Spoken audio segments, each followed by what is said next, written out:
Magandang umaga mga kabay. So, kumusta po kayo? So, ilang araw din po tayo hindi nakapag-upload ng mga repair na video, unit. So, ayan mga kabay, meron po akong repair dito. 39465. Ang model ito mga kabay, DWA6423. Ito po yung orbital sander ng DeWalt. Ayan. So, ang sira nito mga kabay, ito lang po. Yung kanyang rubber pad, ayun, para siyang naaagnas. Ayan. So, pag ginamit daw ng customer, tumatalsik lang po ito. Ayan. Tsaka wala na yung pandikit niya. So, ito po yung papalit natin mga kabay. Ayan. Bago po yan mga kabay. So, dito nyo po ilalagay yung liha.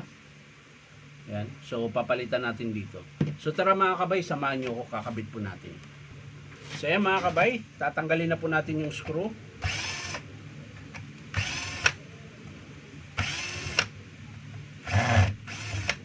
Ayan. So, ayan po siya. Tapos, syempre, lilinisin lang po natin yung ilalim. Ayan. Bago po natin ikabit yung bagong rubber pad.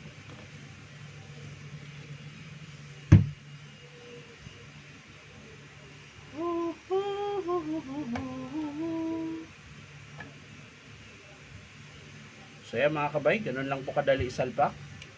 Lagay nyo po yung screw ulit. Yung 4 na piraso. Ayan.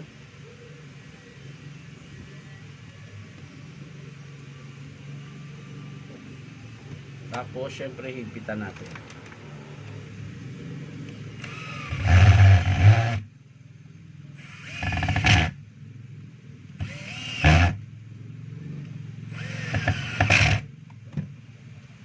So kulang nagipit yung isa. Maluwag.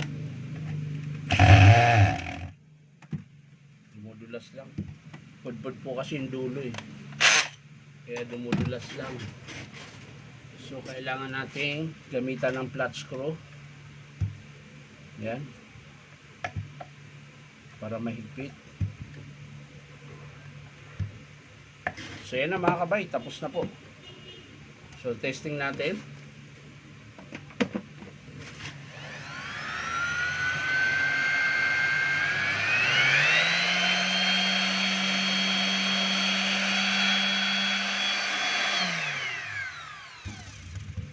So yan na po mga kabay, tapos na po yung pinalitan natin ng rubber pad. Yan, ito po yung luma niya, ayan, kung mapapansin nyo, napakalambot, ayan, oh.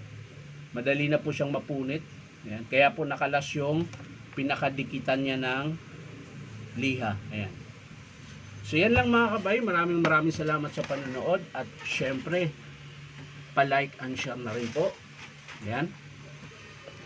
At baka naman po pwedeng makahingi sa inyo ng subscribe mga kabay sa aking YouTube account na Inong Tabay. So maraming salamat ulit mga kabay. Bye bye.